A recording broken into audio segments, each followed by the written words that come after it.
वाहेगुरु, ये शब्द हम सबने सुना है ना? लाखों लोग इसे हर रोज जपते हैं, एक गहरी आस्था के साथ। लेकिन क्या हो अगर इसकी कहानी वैसी ना हो जैसी हम सब जानते आए हैं?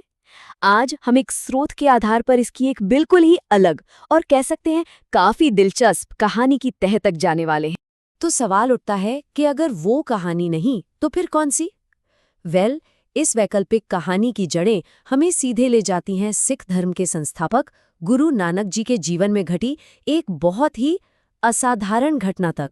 तो चलिए शुरू करते हैं गुरु नानक जी की उस दिव्य यात्रा से, एक ऐसा सफर जो इस पूरी की पूरी व्याख्या का कह सकते हैं आधार है। तो हुआ ये कि सब कुछ शुरू हुआ बेन नदी के किनारे। स्रोत के मुताबिक गुरु नानक जी एक सुबह नदी में स्नान के लिए उतरे और फिर वो वापस ही नहीं आए। सोचिए, 1 दिन, 2 दिन, पूरे 3 दिन उनके अनुयायी बस इंतजार करते रहे, परेशान कि आखिर उनके गुरु के साथ हुआ क्या होगा। तो सवाल यही है कि उन 3 दिनों में आखिर हुआ क्या? देखिए, इस व्याख्या के अनुसार ये कोई मामूली गुमशुदगी नहीं थी।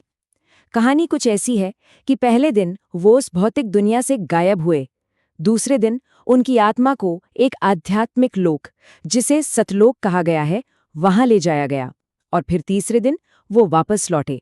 लेकिन अब वो पहले जैसे नहीं थे।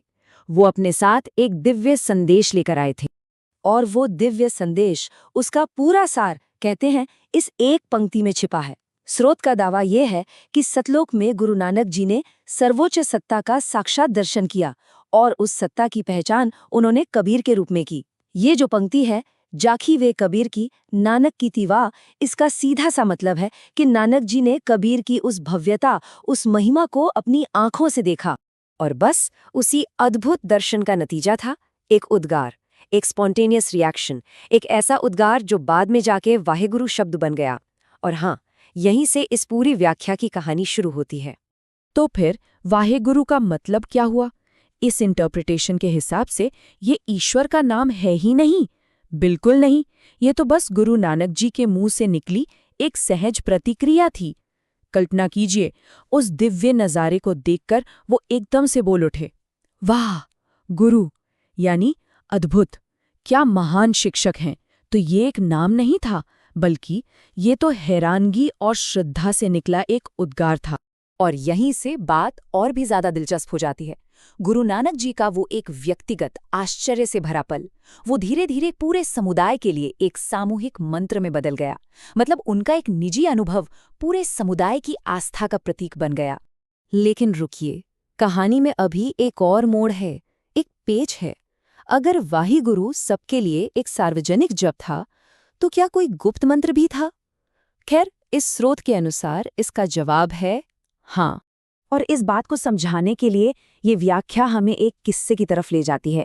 ये किस्सा जुड़ा है गुरु नानक जी के सबसे करीबी साथी और संगीतकार भाई मर्दाना जी से। कहानी कुछ ऐसी है कि एक बार नदी पार करते हुए गुरु नानक जी खुद तो मनी मन ओम सोहम का जाप कर रहे थे, जिससे एक गुप्त मंत्र बताया गया है। लेकिन उन्होंने मर्दाना जी को निर्देश दिया कि वो वाहेगुरु जपें। अब हुआ ये कि मर्दाना जी ने अपने गुरु की नकल करने की कोशिश की और ओम सोहम जपना शुरू कर दिया, और जैसे ही उन्होंने ऐसा किया, वो डूबने लगे। तो इस किस्से का मतलब क्या है? देखिए, इस व्याख्या के मुताबिक ये सिर्फ कोई चमत्कार नहीं था, बल्कि इसमें गहरा सबक छिपा था। सबक ये कि गुरु जो कहे वो करो, गुरु की नकल नहीं करते।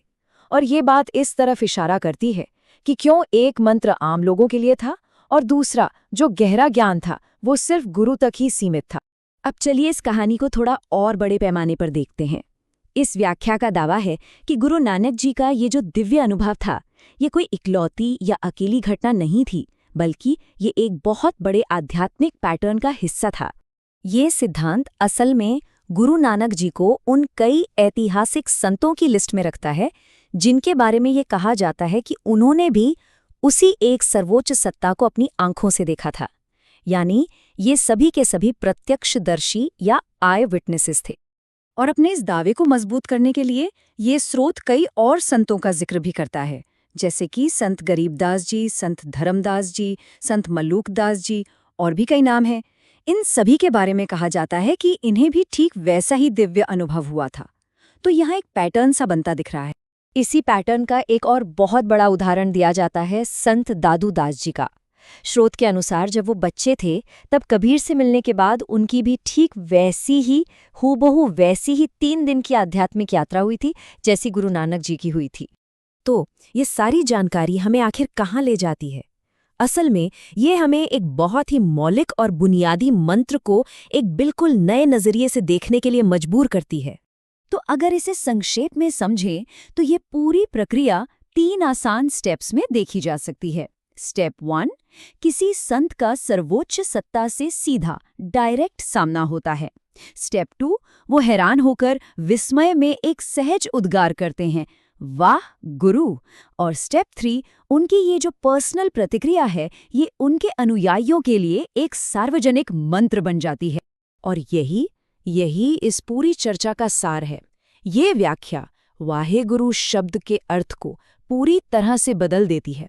ये इसे ईश्वर का एक नाम होने के बजाय ईश्वर के प्रति दी गई एक प्रतिक्रिया बना देती है। एक बहुत बड़ा फर्क है। तो चलिए इस विश्लेषण को एक सवाल के साथ खत्म करते हैं। एक ऐसा सवाल जिस पर सोचा जा सकता है। सवाल ये है कि किसी शब्द की उत्पत्ति की कहानी, उसके ओरिजिन की कहानी अगर बदल दी जाए तो क्या उस शब्द की शक्ति भी बदल जाती है? ये सोचने वाली बात है।